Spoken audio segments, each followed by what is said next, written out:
Hi, I'm the Nuance Nurse, and today's Medical Minute, we are diving into the nervous system science around something we all hate, which is waiting.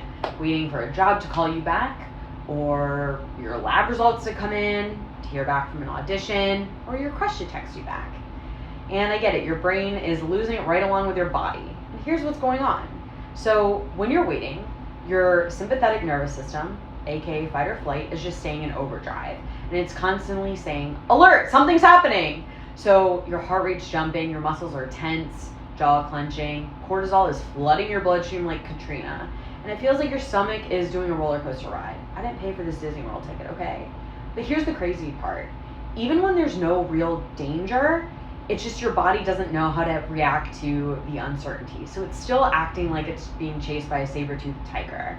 Your nervous system doesn't care that it's just an email from HR instead of being chased by an actual predator. So let's get a little more scientific.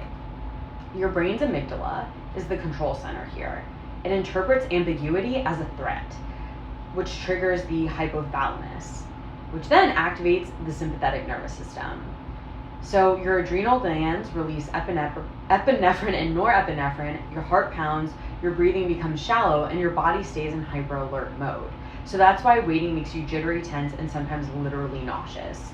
Meanwhile, your enteric nervous system, aka your gut, is having a meltdown.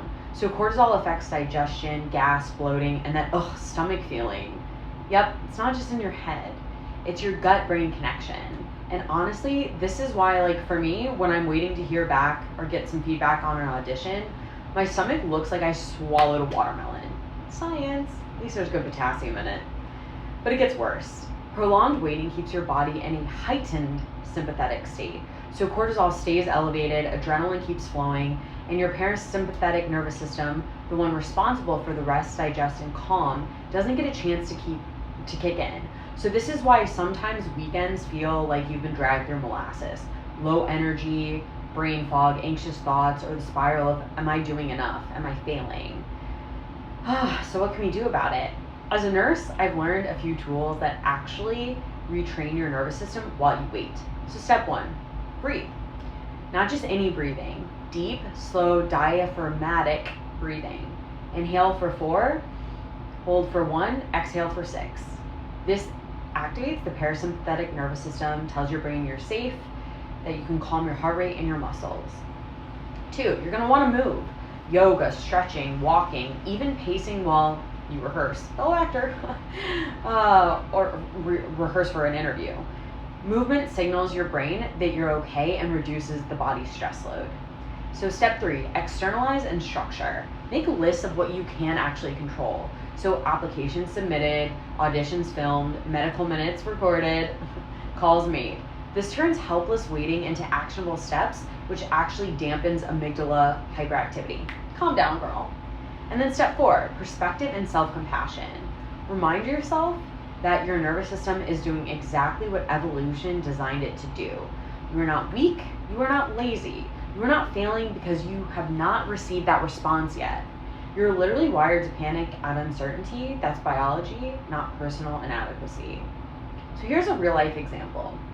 Imagine submitting a job application for a clinical trial nurse role. You hit submit and then nothing. So your brain imagines worst case scenario. Did they get it? Do they hate me? Am I not qualified? Do I need to review more clinical trial protocols?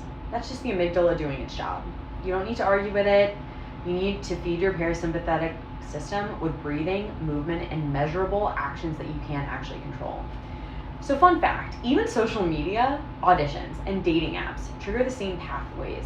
That swipe anxiety, the voting rounds, the delayed responses, all of it activates your fight or flight. And sometimes your body feels literally bloated and exhausted from all the sympathetic activation.